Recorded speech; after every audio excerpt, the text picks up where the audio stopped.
নিৰঞ্জন অনন্ত হৈ জাত প্ৰভু কৰিলা হৰণ হৰণ কৰিলা প্ৰভু জাগিয়া পখিয়া দিশাখকাৰতে প্ৰভু চাহিবে বাজ ভয়া টং টং সৰস্বতী নিৰ্মলকায় ঈশ্বৰৰ প্ৰিয় ভাৰ্তা সৰস্বতীয়ে হে সৰস্বতী সৰস্বতী লোকে বোলে সৰস্বতী আমি বোলোৱাই অধিকনি পাহৰো মাতৃ বিবাহ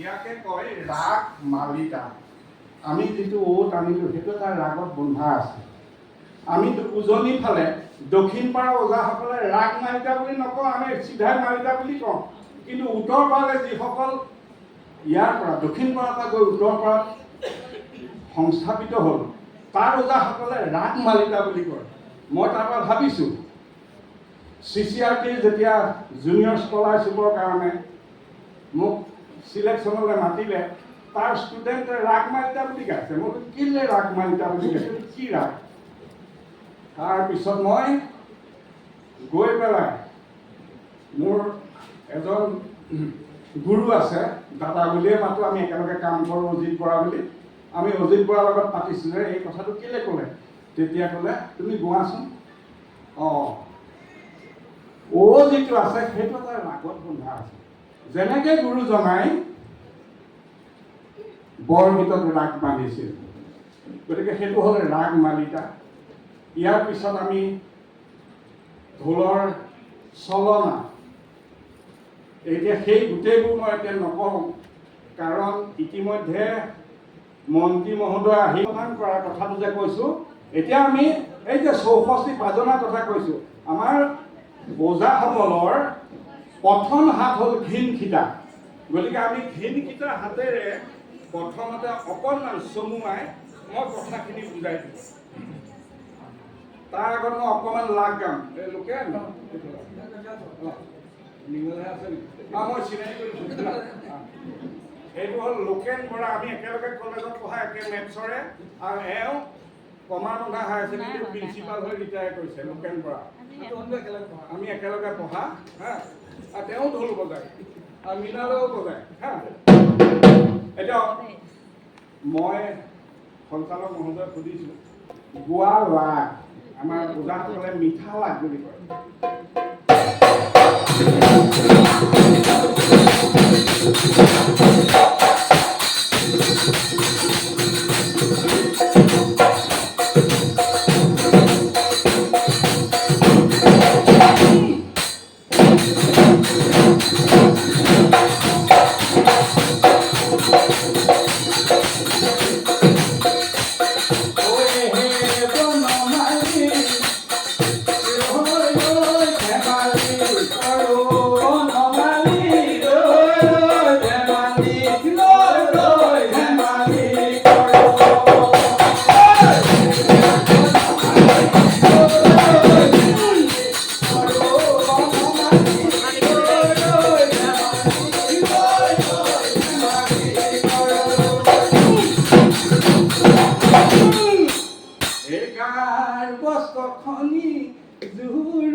এতিয়া মই ঢোলে যে কথা কয়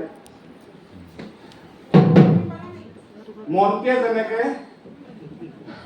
নিজৰ ঢোল নিজে বজায় ঘিনে ব্ৰহ্মা ঘিন শব্দই ব্ৰহ্মাক বুজায় ঘিন শব্দই বিষ্ণুক বুজায় গাঁও শব্দই মহেশ্বৰ আৰু সৰস্বতী মাতৃয়ে হ'ল ৰবৰ আৰু টোপৰ এইটো আমাৰ ইয়াত আছে। এতিয়া মই সেই হাতখনকে অকণমান গাইছোঁ। তাৰ জন্মটো গালোৱে প্ৰথমতে। ও সৰগত শুনিও সৰ্বজন আমাৰে বচন, আমাৰে বচন এই ঘীন সীতা জন্ম কথা শুন সৰ্বজন, শুন সৰ্বজন, শুন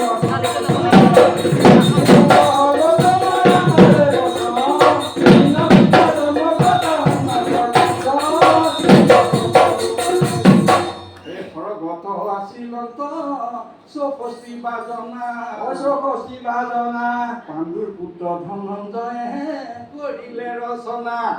এই ঢোল আৰু খোল তালনে গেৰা খঞ্জৰি, তবলা ঢুলুকি আৰু চেৰেংগালি। এই ঘীন সীতা লিখিৰ সীতা দেখিৰ সীতা হাত, এই ব্ৰহ্মা বিষ্ণুৰ হইলে তার হইলে তার হইলে তার সর্বজনয় আমারে বচন, জন্ম কথা এতিয়া হ'ল ঘীন সীতা হাতক খনি গন্ধৰ্বলৈ থলে। সেইকাৰণে কৈছো যে এই গন্ধৰ্ব কোন? আমি। এই ঘীন সীতা হাতক খনি গন্ধৰ্বলৈ থলে, এই লিখি সীতা ব্ৰহ্মাদেৱে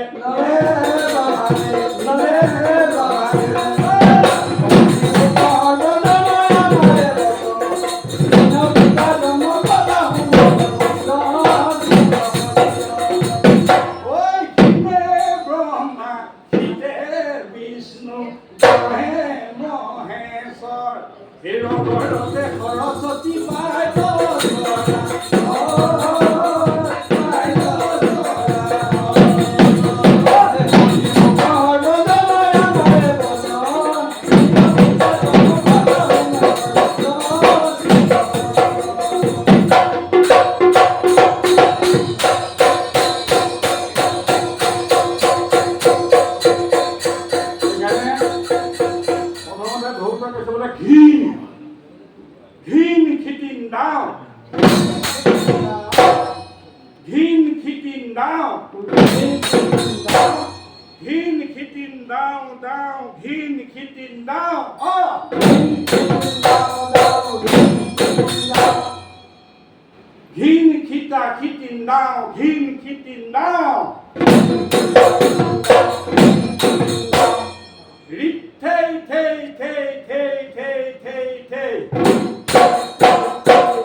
সেইকাৰণে এতিয়া যে ঢোলে কথা কয়, সেইটো মই প্ৰথম যেতিয়া আমি মস্কোৰ এতিয়া কওঁ যে নিজৰ ঢোল যে নিজে প্ৰদান কৰিছিলোঁ, আপোনালোকৰ বহুতে হয়তো জানে কিন্তু বহুতে হয়তো নাজানে যে অসমৰ বিহুত অসমৰ ঢোলক প্ৰথম বিশ্ব দৰবাৰলৈ কোনে লৈ গৈছিল? আমিতো চবেই কৈ থাকোঁ মঘা আইতা কৈছিল, মঘা আইতা কৈছিল। মঘা আইতাৰ যাত্ৰা বাতিল হ'ল, আমাৰ পেট তুলি মুখা সেইটো নামানে। আৰু সেইকাৰণে মই বুকু ফিলাই ক'ব পাৰোঁ যে প্ৰথম অসমৰ বিহু জগত সভালৈ নিবলৈ নেতৃত্ব দিবলৈ মই পাইছিলোঁ 1987 চনত ছোভিয়েট ৰাছিয়াত ভাৰত মহোৎসৱ হৈছিল।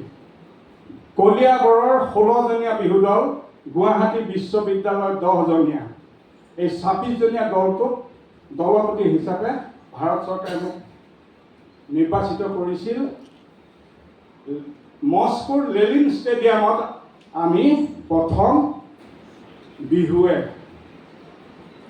জগত সভাত খলকনি লগাবলৈ সক্ষম হৈছিল। তাৰ আগত কিন্তু তেতিয়াও এটা ইণ্টাৰনেশ্যনেল ৰেকৰ্ড হৈছিল, ইয়াত আছে এগৰাকী নাচনী। 1982 এছিয়ান গেমছ নতুন দিল্লীত হৈছিল।